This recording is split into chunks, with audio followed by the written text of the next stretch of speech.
Pessoal, sejam bem-vindos a essa videoaula da disciplina de Laboratório de Circuitos Eletroeletrônicos do Coutec UFMG. E nessa aula nós vamos falar um pouco sobre o circuito paralelo, o circuito resistivo, em uma breve revisão das suas características. Bom, aqui a gente tem uma outra simulação no mesmo canal, na mesma referência, mostrando o circuito paralelo. Aqui a gente tem 3 lâmpadas representando 3 resistências e observem como que elas estão conectadas. Aqui a gente tem uma chapa, né, uma continuidade aqui de condutores ligando todos os pontos iniciais das lâmpadas, das resistências. Então, esse andar, digamos assim, esse degrau, toda essa chapa em lilás, ela está conectada no positivo da fonte. Então, nós sabemos que todo esse trecho de condutores, toda essa conexão está no potencial da fonte. Digamos que a fonte tenha 10 volts. Então, todo esse trecho em lilás tem o mesmo potencial de 10 volts. Lembrando que não tem queda de tensão entre esses trechos ligados por condutores elétricos. O condutor, idealmente, ele tem resistência zero. Então, entre um pedaço e outro de um condutor, não tem queda de tensão. Então, a tensão, o potencial é o mesmo.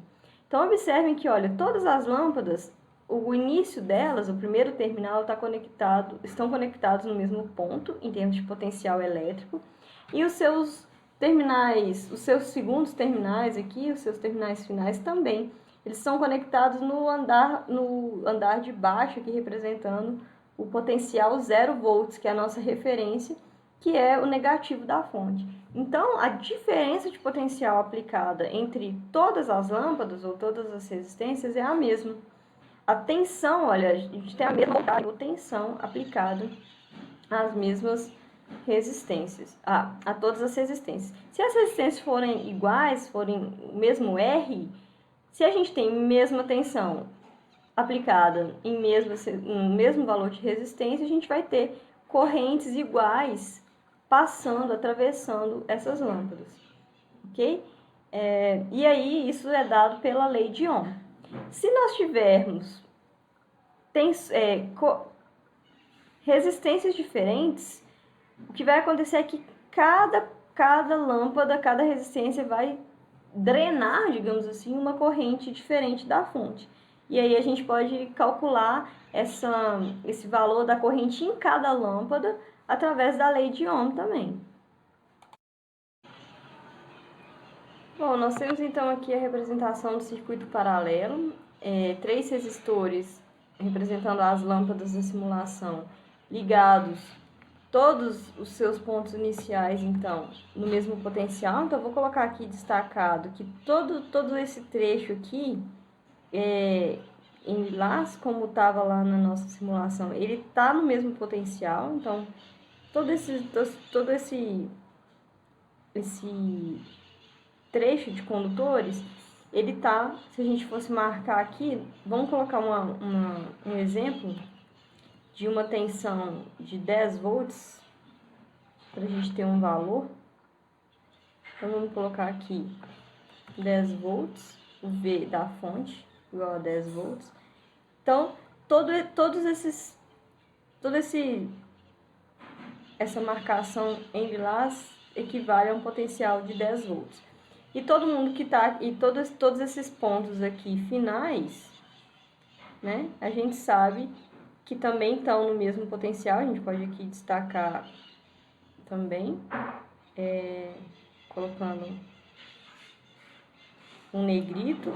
Então, a gente sabe que esses trechos também estão conectados no mesmo ponto de potencial, que é o terra ou 0 volts. Então, a gente pode, inclusive, representar essa referência de potencial aqui através do símbolo terra. Então, todas essas resistências estão... Qual que é a DDP, ou a voltagem? Então, a diferença de potencial é 10 menos 0, que é 10 volts. Então, todos esses resistores estão submetidos a essa voltagem ou diferença de potencial. Se os resistores forem iguais, a gente vai ter, então, 3 correntes iguais aqui, atravessando essas resistências. E aí a gente pode colocar da seguinte maneira. A gente vai ter então se R1 é igual a R2, que é igual a R3, a corrente, vamos calcular aqui para o I1, que é essa corrente que está descendo aqui em R1.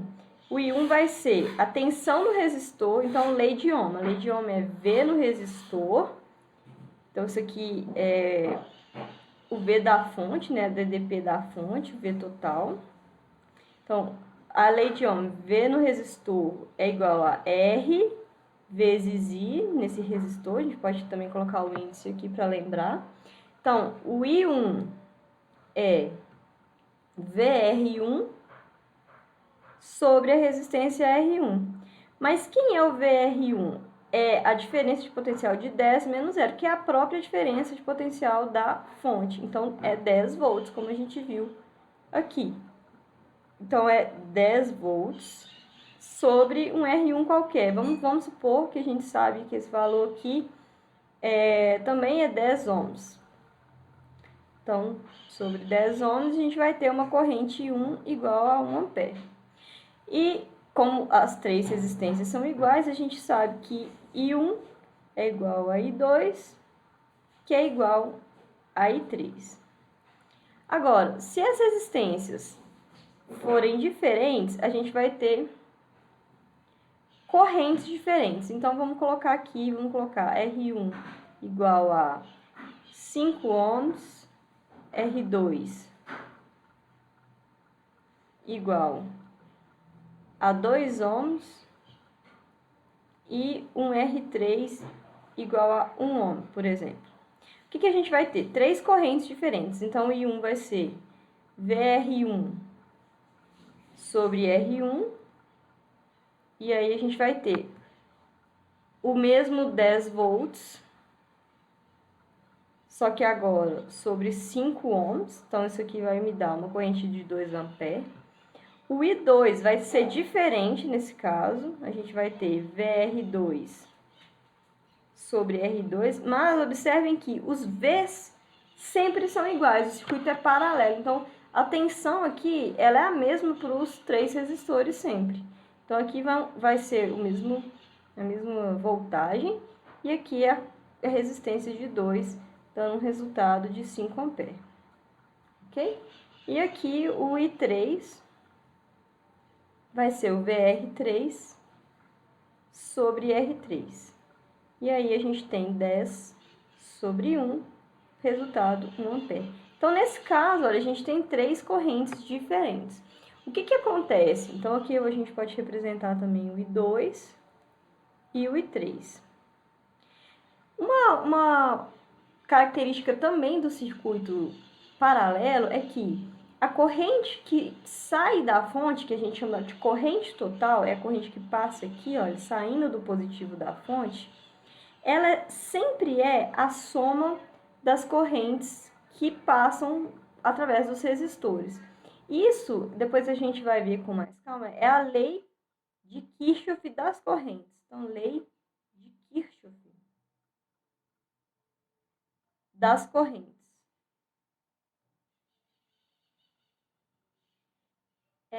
Se a gente considera esse ponto lilás o mesmo ponto de potencial, então vamos colocar aqui, marcando um pontinho mesmo, o que acontece?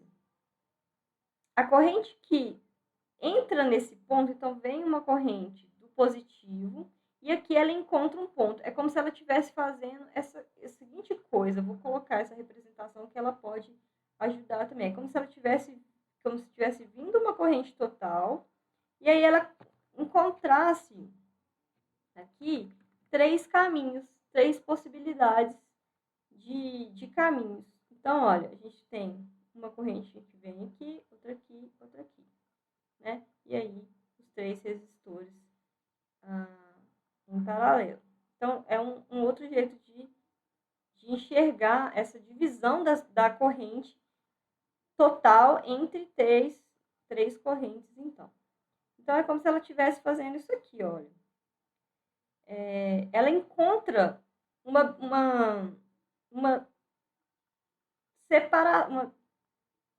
um ponto de separação aqui. Então, ela vem da fonte, uma corrente total, IT, e aqui ela encontra essa possibilidade de uma parte dos elétrons para cá, outra parte para cá, outra parte para cá. E como que a gente sabe a quantidade que vai vir? Exatamente fazendo o que a gente fez, calculando a tensão sobre cada um dos valores de resistência. Ok? Aí a gente vai achar o I1, I2 e o I3. E o que é essa lei de Kirchhoff das correntes, que a gente pode conhecer como LKC? O que ela diz? Que a corrente que sai da fonte, ela sempre vai ser igual à soma das correntes dos resistores. Ou seja, a corrente que vem total lá da fonte e encontra esse ponto aqui de derivação, esse nó que a gente chama, ela sempre vai, essa corrente total, ela sempre vai ser a soma das correntes dos ramos que a gente fala, tá? Os ramos são esses caminhos que consistem, né, em cada um dos elementos, aqui no caso, os elementos resistivos. Então, cada resistor ele fornece um caminho diferente. A gente tem I1 mais I2 mais I3, sempre vai ser igual ao I total, ao I que sai da fonte. Tudo bem? Então, nesse primeiro caso, onde a gente tinha I1 igual a I2, que é igual a I3, quem era o I total? O I total seria I1 mais I2 mais I3, que é 3 vezes aqui 1 ampere, que é 3 amperes. Aqui, nesse caso, com o R1 igual a 5, R2 igual a 2 e R3 igual a 1, a soma das correntes seria 2, 5, mais 1, 8 amperes. Então, a nossa corrente total mudaria de valor aqui para 8 amperes. Tudo bem? Então, resumindo aqui as características do circuito paralelo. A tensão nos resistores é a mesma. Então, a tensão nos resistores é a mesma tensão provocada pela fonte, né? A fonte, ela causa essa diferença de andares, né? Como a gente viu na simulação, de patamares de potencial. E aí, a tensão é igual, mas a corrente, os elétrons que descem aqui não são os mesmos que passam por aqui, não são os mesmos que passam por aqui. As correntes são diferentes. Mesmo aqui nesse caso que a quantidade é igual, mas aquele elétron que passa aqui não é o mesmo que passa aqui, não é o mesmo que passa aqui. Então, uma parte da corrente total ela vem para cá, outra parte, né, desse grupo de elétrons, digamos assim, passa para cá e a outra parte passa por aqui. Tudo bem? Então, se as resistências forem iguais, a gente vai ter valores de corrente iguais, e se forem diferentes, aí a gente vai ter que calcular cada corrente em cada ramo, que é representado, então, por cada resistor. E a lei de Kirchhoff das correntes é essa expressão que mostra que a corrente que sai da fonte, que é drenada, a corrente total, que o circuito todo exige da fonte, né? Ela é sempre a soma das correntes que vão aqui para cada resistor. Tudo bem? Bom, falando um pouco sobre medição de corrente, nós medimos corrente através do amperímetro. E aí, nós podemos usar o símbolo de amperímetro que nós já conhecemos, que é esse símbolo redondo com a letra A. E aí a gente pode marcar aqui o ponto de entrada como um ponto mais e o ponto de saída como um ponto menos. Então, onde a corrente entra é positiva, seria aqui a ponto de prova vermelha, né? A gente pode colocar até de vermelho aqui. E a ponto de prova preta do meu amperímetro é onde a corrente sai. Então, como que eu faço a medição aqui de 1, e 2 e 3? Eu tenho que ligar o amperímetro em série com o resistor. Então, eu tenho que abrir o circuito, inserir o amperímetro para fazer a medição. redesenhei o circuito aqui para ficar mais fácil de mostrar a medição. E aí a gente pode colocar a mesma tensão aqui da fonte. Lembrando que essa diferença de potencial, ela aparece aqui nos resistores, a mesma tensão V, ela aparece aqui, ok? Então, a gente pode até marcá-la se a gente quiser, mas a gente também pode deixar um pouco mais livre aqui o desenho, para a gente entender a medição de corrente. Então, o que acontece? Qual que é o caminho da corrente? Sai uma corrente total, ela sai aqui do positivo da fonte, ela passa aqui nesse trecho. Observem que aqui, ó, o único caminho que ela tem é sair do positivo da fonte e passar nesse trecho aqui de condutor. Aí aqui, ó, ela encontra aquela divisão, aquela possibilidade de se dividir em 3 correntes. E aí vem uma corrente 1 para cá, para o R1, e 2, e a corrente I3, por fim. Aqui a gente tem 1 e 3. Aí essa corrente 1, por exemplo, ela atravessa o resistor R1 e ela chega nesse ponto final aqui de R1. E 2 também, olha. Ela chega, atravessa R2 e passa aqui. E essa aqui também. Então, onde que a gente pode enxergar cada corrente? Aqui é a corrente total, IT, e aqui também IT. E olha só, observem que aqui, olha, a corrente desce a corrente 2 e aqui desce a corrente 3. Então, a corrente 3 aqui, teoricamente, está passando para cá. E aqui também tem 1 e 2. Correto? E aqui, então, a gente tem uma corrente que é I2 mais I3. Concordo? Essa corrente I2, ela se soma com I3 e elas passam por esse trecho aqui, né, formando I2 mais I3. E aí, essa corrente I1 também desce por aqui. E depois desse nó, o que acontece? Quem passa aqui é I2 mais I3 mais I1, ou seja, é o próprio I total. Então, o I total, ele também passa aqui. Então, para resumir, o que a gente precisa saber? Por exemplo, se eu preciso medir a corrente total do circuito, onde que eu vou ligar o meu amperímetro? Onde que eu devo, como e onde eu devo posicionar o meu amperímetro? Então, eu devo posicionar o amperímetro ou nesse trecho, aqui, nesse primeiro trecho, a gente pode até marcar aqui de uma cor diferente, né? Ou nesse trecho, qualquer posição aqui, ou aqui, nesse trecho de condutor. Qualquer lugar que eu inserir esse amperímetro, eu vou medir a corrente total aqui. Então, aqui, ó, como que a gente vai inserir esse instrumento? Eu vou limpar, eu vou apagar aqui para ficar um pouco mais limpo. Então, o que a gente deve fazer? A gente deve interromper o circuito, desconectando o cabo, né? Se fosse aqui um cabo ligando mais a esse primeiro ponto, a gente desconectaria esse cabo e introduziria o amperímetro. Então, o que eu vou fazer aqui é como se a gente estivesse desligando o cabo, desconectando esse cabo. Aí eu vou ligar o amperímetro. Como que eu vou fazer isso? Eu vou colocar o positivo. Então, vou desenhar aqui primeiro meu instrumento, meu amperímetro. Aí a ponta de prova positiva, ela vai ser conectada aonde a corrente está entrando. Então, eu estou considerando que a corrente total está entrando aqui. E a ponta de prova negativa, ela vai ser ligada onde eu estou considerando que a corrente está saindo. Então, eu coloco negativo aqui. Então, aqui eu estou exatamente medindo o I total. Ok? Para medir o I1, como que eu ligaria o amperímetro? Então, eu faria a mesma coisa. Eu interromperia esse trecho de condutor ou aqui embaixo. Tá vendo que tanto nessa parte, eu vou destacar de cor diferente. Vou pegar uma cor melhor. Tanto nesse trecho quanto nesse trecho, quem que está passando? Está passando I1. E aí, a gente pode interromper tanto aqui na entrada do resistor quanto aqui no final. Então, vou fazer interrompendo o circuito aqui para introduzir o amperímetro em série É como se ele fosse um resistorzinho mesmo em série com esse daqui.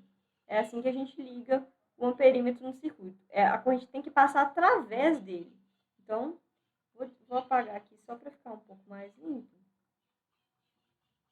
Então, aqui eu estou colocando um perímetro para medir I1. Então, vou desenhar aqui o meu instrumento, representar pela letra A. E aí, a ponta de prova positiva, ela entra aqui, ela é ligada onde? No ponto onde eu estou considerando que a corrente vai entrar. E a ponta de prova negativa, vou apagar mais um pedaço aqui, ela é ligada no ponto onde eu considero que a corrente vai sair. Ok? Então, eu interrompo o circuito, ligo o amperímetro e reconecto os cabos. E a mesma coisa eu faço para as outras duas correntes. Então, essa corrente aqui, que eu vou medir nesse amperímetro, é exatamente o I1. E aí, se eu quero medir I2, eu faço a mesma coisa. Interrompo esse circuito, né? Aqui no caso eu estou apagando, mas lá era na montagem a gente tem que desconectar o cabo. Então, desenho aqui o meu instrumento, correto? Aí aqui, ponta de prova vermelha, no positivo, e ponta de prova preta, onde eu estou considerando que a corrente está saindo. Tudo bem? Mesma coisa que eu faria para o I3. Posso medir o I1 aqui no final também? Posso, olha. E também para os outros resistores eu poderia fazer isso. Vou apagar novamente aqui para limpar o desenho. Então, eu poderia conectar esse amperímetro aqui, da mesma forma. Ó. E aí, a mesma coisa para as outras medições. Eu poderia colocar o amperímetro 2 aqui para medir I2 nesse trecho, que a gente pode marcar aqui também. Então, qualquer um desses trechos, ó, aqui em verde, poderia ligar aqui, ou aqui nesse trecho todo, para medir I2, e aqui eu poderia ligar em qualquer lugar o meu amperímetro para medir 3, ou aqui, ou aqui. Tudo bem? Então, com isso, a gente já é capaz de fazer as medições na placa ou na simulação, posicionando corretamente os nossos amperímetros. Tudo bem? Então, é isso. Até a próxima e obrigada.